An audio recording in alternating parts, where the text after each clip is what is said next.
اور یہ معاہدہ تب تک کے لیے ہے جب تک سمندر ان کو تر کرے۔ تلوار کا دستہ سر کے اوپر مارا، بھری مجلس کے اندر ابو جہل کا سر پھاڑ دیا، اور کسی کو جرت نہ ہوئی کہ اٹھ کر حضرت حمزہ رضی اللہ تعالیٰ عنہ کو کچھ کہتا۔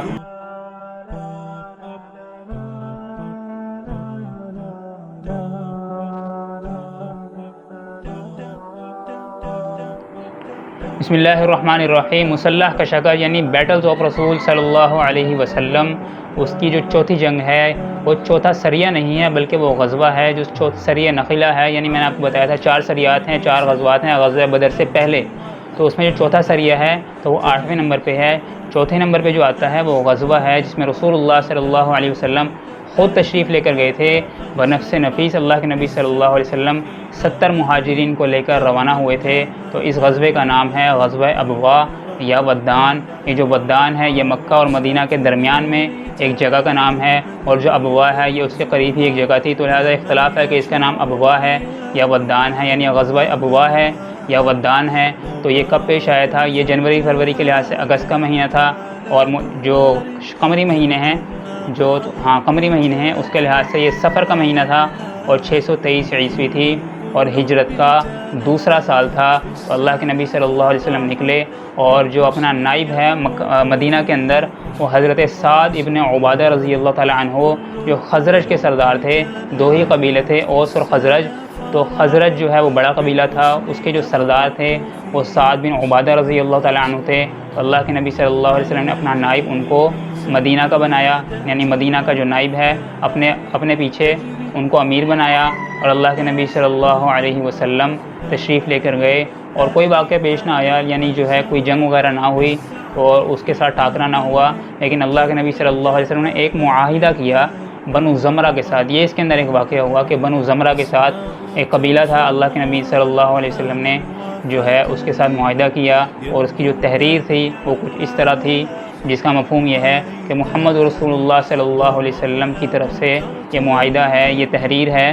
بنو زمرہ کے لیے کہ یہ لوگ اپنی جان اور مال کے بارے میں جو ہے مامون رہیں گے، اور کوئی اگر ان کے خلاف یعنی ان سے اگر لڑے گا، ان سے ٹکرائے گا، اگر ان سے پنگا لے گا، یعنی آج کل کے جو الفاظ ہیں اس میں بتا رہا ہوں، کوئی ان سے اگر پنگا لے گا تو رسول اللہ صلی اللہ علیہ وسلم اور آپ کے صحابہ ان کے خلاف لڑیں گے، یعنی ان کی مدد کی جائے گی، اور جب رسول اللہ صلی اللہ علیہ وسلم ان کو مدد کے لیے بلائیں گے، اپنی مدد کے لیے ان کو بلائیں گے تو ان کو آنا پڑے گا، اور یہ معاہدہ تب تک کے لیے ہے جب تک سمندر ان کو تر کرے، لہٰذا کیا ہے ہمیشہ کے لیے ہے۔ مطلب یہ ہے اس جملے کا کہ یہ ہمیشہ کے لیے معاہدہ ہے، یہاں تک کہ یہ اگر مسلمانوں کے خلاف اگر کوئی وہ سازش کریں گے یا مسلمانوں کے خلاف لڑنے کی کوشش کریں گے تب یہ معاہدہ نہیں ہے، اس صورت میں یہ جو معاہدہ ہے یہ کالعدم ہو جائے گا، لیکن اگر یہ مسلمانوں کے خلاف نہیں کریں گے کچھ تو لہٰذا یہ ساری زندگی کے لیے ان کے ساتھ معاہدہ ہے۔ اللہ کے نبی صلی اللہ علیہ وسلم نے 15 دن جو ہیں مدینہ سے باہر گزارے، اور اس کے بعد اللہ کے نبی صلی اللہ علیہ وسلم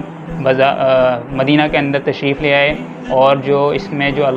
علم تھا یعنی جو جھنڈا تھا وہ سفید تھا، اور علم بردار کون تھے؟ حضرت حمزہ بن عبد المطلب رضی اللہ تعالیٰ عنہ، جو رسول اللہ صلی اللہ علیہ وسلم کے رضائی بھائی ہیں، آپ کے دوست بھی ہیں اور آپ کے محبوب چچا بھی ہیں۔ اور یہ وہ کون ہیں کہ جب رسول اللہ صلی اللہ علیہ وسلم کو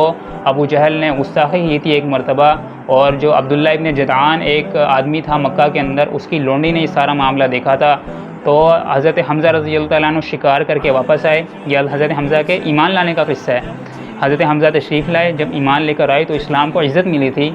تو تشریف لائے تو لونڈی نے بتایا، جو عبداللہ بن جدعان کی جو لونڈی تھی اس نے بتایا کہ تیرے جو بھتیجے ہیں رسول اللہ صلی اللہ علیہ وسلم ان کے ساتھ یہ معاملہ پیش آیا۔ تو دارالندوہ کے اندر پہنچے اور ابو جہل کے سر کے اوپر جا کر سر کے اوپر کھڑے ہو گئے اور کہنے لگے کہ تو کیا یہ سمجھتا ہے کہ جو میرا بھتیجا ہے یعنی رسول اللہ صلی اللہ علیہ وسلم وہ اکیلے ہیں اس کے اندر، یعنی وہ اور ان کو اکیلا سمجھ کے تو ان کے ساتھ ان کی گستاخی کرتا ہے، میں بھی ان کا کلمہ پڑھتا ہوں۔ اور جو تلوار ان کے ہاتھ میں، تلوار کا دستہ سر کے اوپر مارا،